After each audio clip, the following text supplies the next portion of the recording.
اور گزن نقصان نہ پہنچے. سر بلند اور گزند اس میں لکھ دیا جائے گا. سر بلند گزند.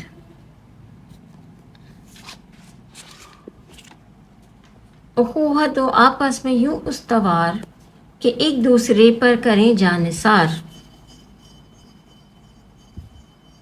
استوار جانثار.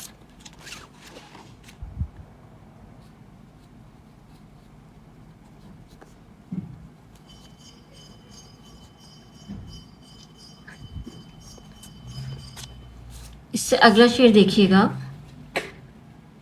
کرے کام وہ برملا قوم کا، نظر آئے جس میں بھلا قوم کا. برملا اور بھلا.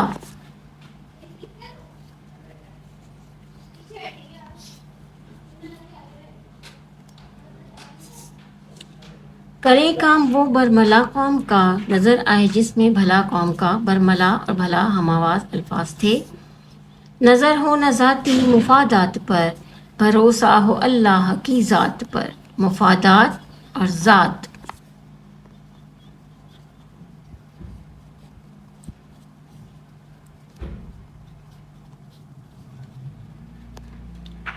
آخری شعر دیکھیے گا.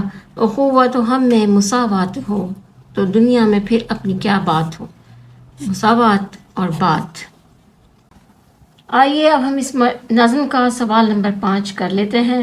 سوال نمبر 5 ہے نظم حب وطن کے مطابق درست جواب کا انتخاب کیجیے. بچوں یہ کثیر الانتخابی سوال ہے. رشک چمن ہے. اب رشک چمن کیا ہے؟ یعنی باغ میں کس چیز کے اوپر فخر ہے؟ ارض پاک وطن، گلشن پاک وطن، شہر پاک وطن یا پرچم پاک وطن. تو اس کا درست جواب ہے ارض پاک وطن. بے اس کا سوال ہے. گل ہوتے ہیں. گل کس چیز کے لیے ہوتے ہیں؟ سب وطن کے لیے، سب گگن کے لیے، سب چمن کے لیے یا سب زمین کے لیے؟ کہ ہوتے ہیں گل سب چمن کے لیے. اگر آپ اس کو مصرے کو دہرائیں گے تو آپ کے ذہن میں فوری آ جائے گا کہ اس میں چمن کے لیے ہیں سارے گل. اس کا جیم جز ہے راہ حق کے. راہ حق لکھا ہوا ہے، ویسے اصل میں کتاب میں لکھا ہوا ہے رہ حق، کیونکہ جملے کے وزن کے مطابق، شعر کے وزن کے مطابق رہ حق پورا اترتا ہے. رہ حق کہ ہم سارے کیا بنے؟ ڈاکٹر بنے، استاد بنے، تاجر بنے یا سپاہی بنے. تو نظم کو دہرائیے، ذہن میں لے کر آئیے، اعادہ کیجیے اس کا، تو فوری آپ کو آئے گا. رہے حق کہ ہم سارے کیا بنے؟ راہی بنے. یہ ساری آپشنز اس میں غلط ہیں، یہاں پہ آپ راہی لکھ لیجئے گا. رہے حق کہ ہم سارے راہی بنے، وطن کے جیالے سپاہی بنے. رہے حق کہ ہم سارے راہی بنے، وطن کے جیالے سپاہی بنے. دال اس کا جز ہے ہماری نظر نہ ہو. کہاں نہ ہو ہماری نظر؟ ذاتی مفادات پہ نہ ہو، ذاتی مال پہ نہ ہو، ذاتی جائیداد پہ نہ ہو یا ذاتی فعل پہ نہ ہو. تو جب ہم نظم کو ردھم میں اپنے ذہن میں دہراتے ہیں تو پھر آ جاتا ہے ذہن. نظر ہماری نظر نہ ہو، اس طرح نہیں ہے، یہ شعر ہی الگ ہے. نظر ہو نہ ذاتی مفادات پر، یہ ذاتی مفادات پہ آ جائے گا. قوم کی بھلائی کے لیے کام کرنا چاہیے. کیا کام کرنا چاہیے ہمیں قوم کی بھلائی کے لیے؟ بے طرح، برحق، برملا، بے نظیر. میں برملا قوم کا کام کرنا چاہیے. اب اس مشق کا آخری سوال ہے بیٹا، سوال نمبر 6. اس نظم میں ہر شعر کی ردیف کے الفاظ ترتیب سے لکھیے.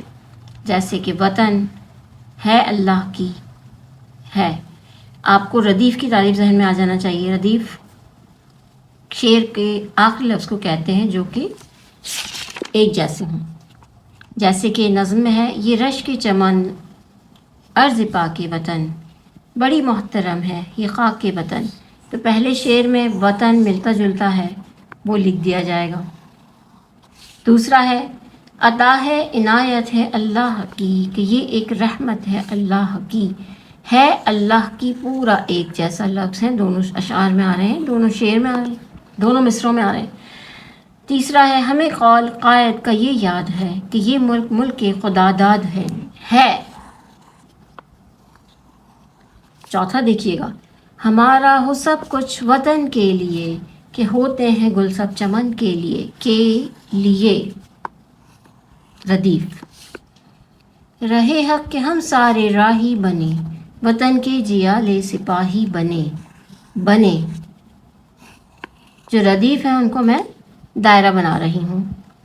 لگے سب کے سب کار تعمیر میں، کہ موتی ٹکے اپنی تقدیر میں. نہ ہو ہم کو محنت مشقت سے آر، کہ ہو زندہ قوموں میں اپنا شمار. ان دونوں اشعار کے اندر، دونوں مصروں کے اندر ردیف تو نہیں آ رہے، صرف رے جو ہے وہ ان میں ملتا جلتا ہے. آر اور شمار یہ ہم معنی الفاظ، ہم آواز الفاظ ہیں، قافی ہیں، یہ ردیف نہیں ہے اس میں. رکھے اپنے پرچم کو یوں سر بلند، کہ پہنچے نہ حرمت کو اس کی گزند. یہاں پر بھی اس شعر کے اندر بھی کوئی ردیف نہیں ہے. اخوت ہو آپس میں یوں استوار، کہ ایک دوسرے پر کریں جانثار. اس شعر کے اندر بھی کوئی ردیف ملتا جلتا نہیں ہے. آ جائیے آگے بڑھتے ہیں. کرے کام وہ برملا قوم کا، نظر آئے جس میں بھلا قوم کا. تو اس میں کا ردیف ہے. نظر ہو نہ ذاتی مفادات پر، بھروسہ ہو اللہ کی ذات پر ردیف آ گیا ہے. اخوت ہو ہم میں مساوات ہو، تو دنیا میں پھر اپنی کیا بات ہو. آخری شعر کے اندر ہو اس کا ردیف رہے گا. آئیے اب ہم اس نظم کا سوال نمبر 5 کر لیتے ہیں. سوال نمبر 5 ہے، نظم حب وطن کے مطابق درست جواب کا انتخاب کیجیے. بچوں یہ کثیر الانتخابی سوال ہے. رشک چمن ہے. اب رشک چمن کیا ہے؟ یعنی باغ میں کس چیز کے اوپر فخر ہے؟ ارض پاک وطن، گلشن پاک وطن، شہر پاک وطن، یا پرچم پاک وطن. تو اس کا درست جواب ہے ارض پاک وطن. بے اس کا سوال ہے، گل ہوتے ہیں، گل کس چیز کے لیے ہوتے ہیں؟ سب وطن کے لیے، سب گگن کے لیے، سب چمن کے لیے، یا سب زمین کے لیے. کہ ہوتے ہیں گل سب چمن کے لیے. اگر آپ اس کو مصرے کو دہرائیں گے تو آپ کے ذہن میں فوری آ جائے گا کہ اس میں چمن کے لیے ہیں سارے گل. اس کا جیم جز ہے راہ حق کے، راہ حق لکھا ہوا ہے، ویسے اصل میں کتاب میں لکھا ہوا ہے رہ حق، کیونکہ جملے کے وزن کے مطابق، شعر کے وزن کے مطابق رہ حق پورا اترتا ہے. رہ حق کہ ہم سارے کیا بنے؟ ڈاکٹر بنے، استاد بنے، تاجر بنے، یا سپاہی بنے. تو نظم کو دہرائیے، ذہن میں لے کر آئیے، اعادہ کیجیے اس کا، تو فوری آپ کو آئے گا. رہ حق کہ ہم سارے کیا بنے؟ راہی بنے.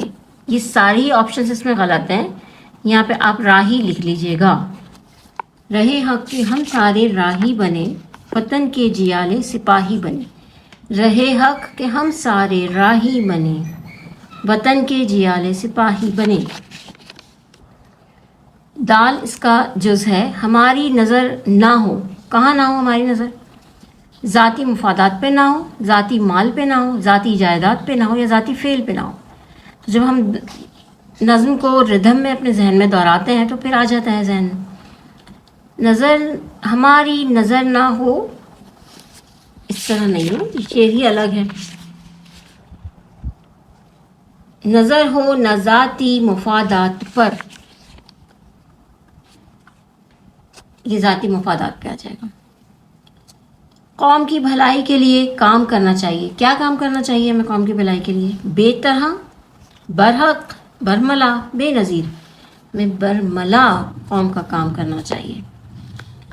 اب اس مشق کا آخری سوال ہے بیٹا، سوال نمبر 6. اس نظم میں ہر شعر کی ردیف کے الفاظ ترتیب سے لکھیے.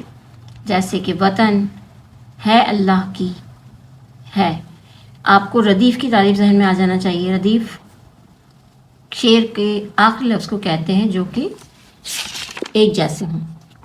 جیسے کہ نظم میں ہے، یہ رشک چمن ارض پاک وطن، بڑی محترم ہے یہ خاک کے وطن. تو پہلے شعر میں وطن ملتا جلتا ہے، وہ لکھ دیا جائے گا. دوسرا ہے، عطا ہے عنایت ہے اللہ کی، کہ یہ ایک رحمت ہے اللہ کی. ہے اللہ کی پورا ایک جیسا لفظ ہے، دونوں اشعار میں آ رہے ہیں، دونوں شعر میں آ رہے ہیں، دونوں مصروں میں آ رہے ہیں۔ تیسرا ہے ہمیں قول قائد کا یہ یاد ہے کہ یہ ملک ملک خدا داد ہے۔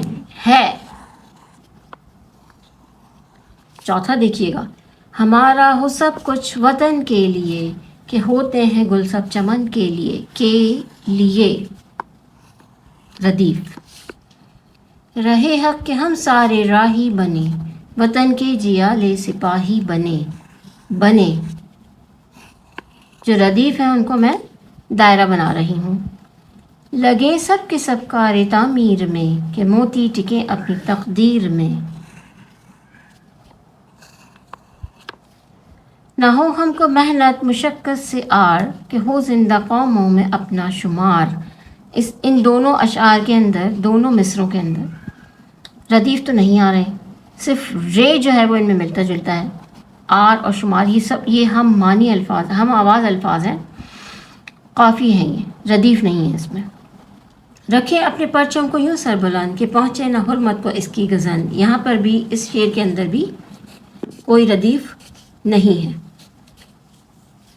اخوت ہو آپس میں یوں استوار، کہ ایک دوسرے پر کریں جانثار۔ اس شعر کے اندر بھی کوئی ردیف ملتا جلتا نہیں ہے۔ آ جائیے آگے بڑھتے ہیں۔